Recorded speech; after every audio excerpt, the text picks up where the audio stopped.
So magkakaalaman sa midterm elections. No. And after. Oo. And after.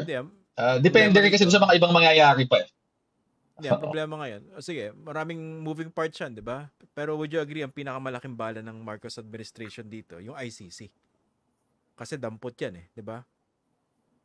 Tama. Kumbaga sa arsenal na pwede nilang gamitin sa mga Duterte, ito talaga yung parang ito yung pinakamalaking espada. Kumbaga, sorry ito yung pinaka AK-47 nila. CZ.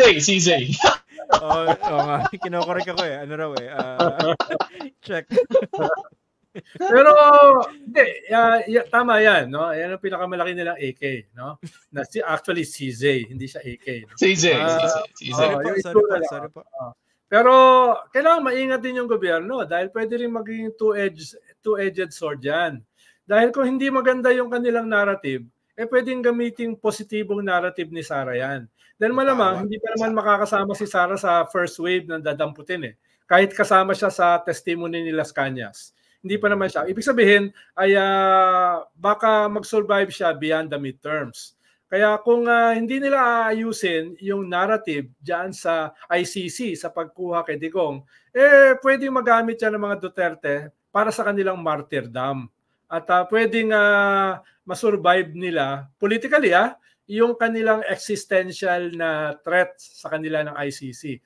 Kaya so far kasi this past 2 years, hindi ganun kagaling yung mga communications ng gobyerno. Kaya kung hindi nila gagalingan yung kanilang communication sa handling yan, pwedeng magamit yan ng Duterte. Kawawa naman kami. Lalo na sineset na ni Sara yung template. Hinaharas kami. Kami mga maliliit, no, na tumatayo lamang para sa ating bansa. Kaya, ayusin nila. Kunin nila si Alan Herman. No, na ayusin hindi pa pwedeng kunin kayong dalawa kasi doon sa mga viewers natin, itong dalawang panauhin natin, they worked under the Office of the Presidential Advisor on Political Affairs. Ibig sabihin, kasama sa trabaho nila, hindi ko po sinasabing political operation Ang sinasabi ko lang po, kasama sa trabaho nila, troubleshooting. O sige, gawin natin itong portion na to bilang panghuli, gawin natin siyang public service para sa Marcos administration.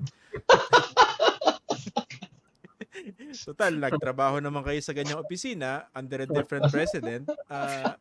Usually, paano ba dapat hinahandle yung ganyan? Malaking crisis to kung sakali, di ba?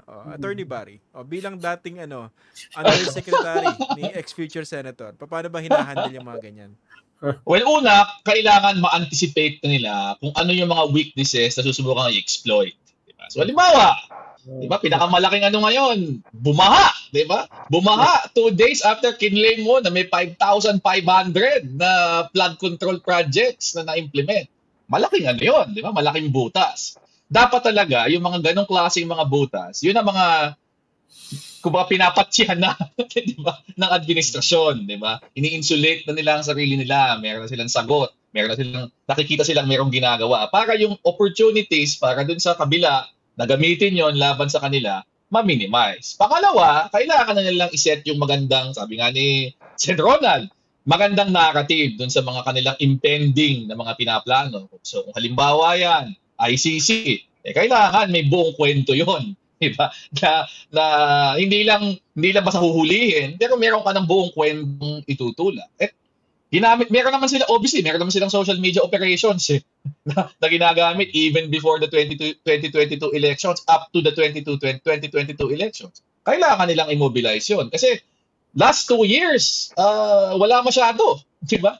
Parang nag-default ang incumbent administration sa hygiene. Kumbaga, ang mga post tungkol sa, nagpunta si Pangulong Bongbong abroad, nagpirmahan ng ganito, ganyan. Wala yun hindi masyadong effective yun na paggamit. So, kailangan yun ang gawin nila. And, kailangan na talaga nilang magkaroon ng play offense against yung mga taong tinatarget nila.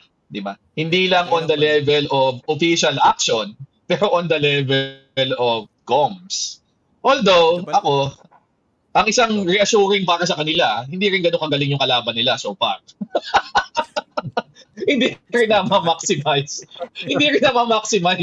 Ang dami ng mga opportunities din para para maganda mawa yung resignation from DepEd. That could have been such a powerful moment, di ba? Para kay Sara Duterte, para gumuhit, di ba? At pakita talaga. Hindi. Nung tinanong siya ng media, ba't po kayo nag-resign, ma'am?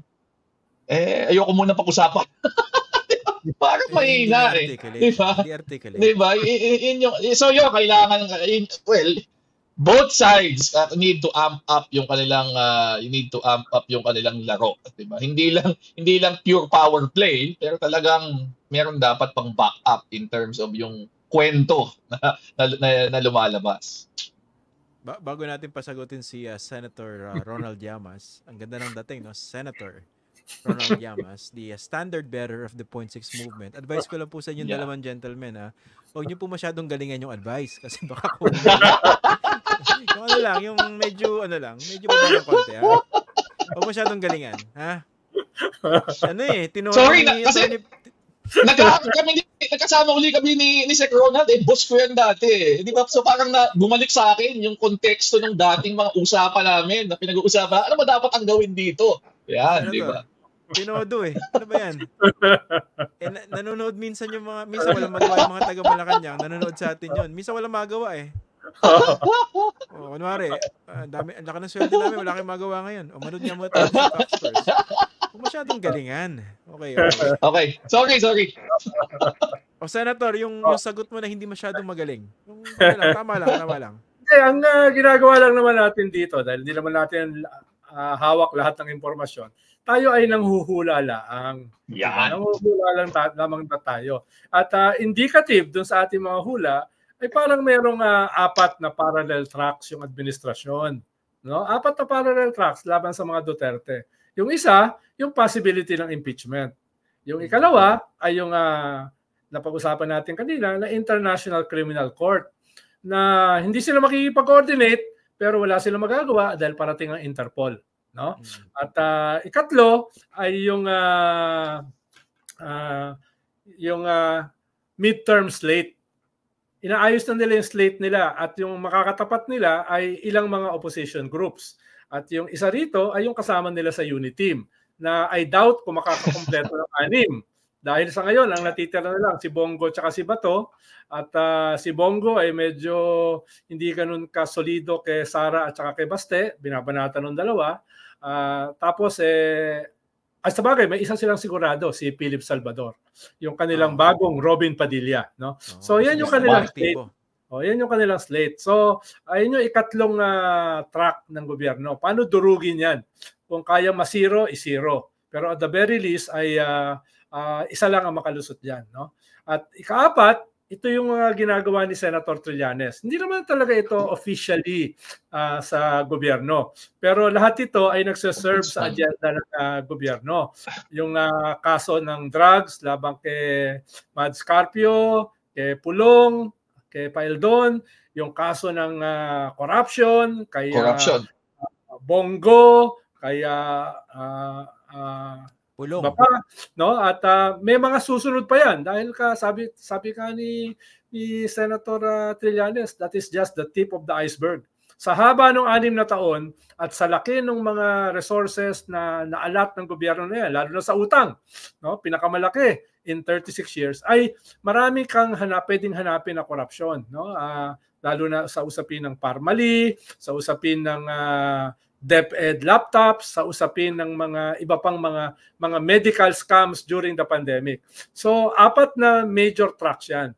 So ayusin nila yung talking heads ng bawat track, ayusin nila yung strategies ng bawat track, at ayusin nila yung mga key result area at anong gagawin ng kanilang mga kalaban, paano sasagutin yan, no? So pwede na yung ganyan, hindi na ako nagbigay ng specific, binigay ko na lang yung broad no, ng framework, no? Para kung sakali interesado sila, ay pwede namin ipadala kay Christian yung aming GCash. No? Kung gusto nila malaman no? Dahil wala namang libre ngayon nagdoble ang presyo ng kuryente, no? Mataas pa rin ang bigas. So lahat naman tayo nangangailangan kumain. So yan na lang. Kumaga patikim na lang, no? Patikim na lang. Attorney Dibari, ano lang kita. Itong sinabi ni Senator, yung sinabi niya, may tatawag diyan mamaya, pupusta ako. Papagalitan niya. Kasi yung pangalan ng tatawag diyan may letter A. Kasi may mga bagay siyang hindi dapat binabanggit. Kinuwento sa kanya. Dire-diretso, kinuwento na. Okay lang. Sige, isa yun, unang punto. Pangalawa, kaya ako sinabi huwag niyong galingan kasi napapag-usapan namin ni Senator before. Minsan may mga analysts at mga pundits na kung mag-analyze ng mga bagay-bagay sa bansa natin, mga nag-a-apply ng trabaho. Para hindi naman kayo maakusahan na nag-a-apply ng trabaho. Alam niyo na. I was looking after you. Yan, ha? Salamat. Alam ko naman, you're always looking after us. Siyempre. Next time, babasahan ko ulit si Senator Edo ng Miranda rights. Okay? Ngayon, wala naman siyang nasabi na masama. Okay. Sige guys, maraming salamat sa inyo and that was a fun conversation pero tingin ko malaman pa rin naman. Okay? Naman. Maraming mahalaga rin naman. Meron naman. May kaunti na mga... May konti. May konti.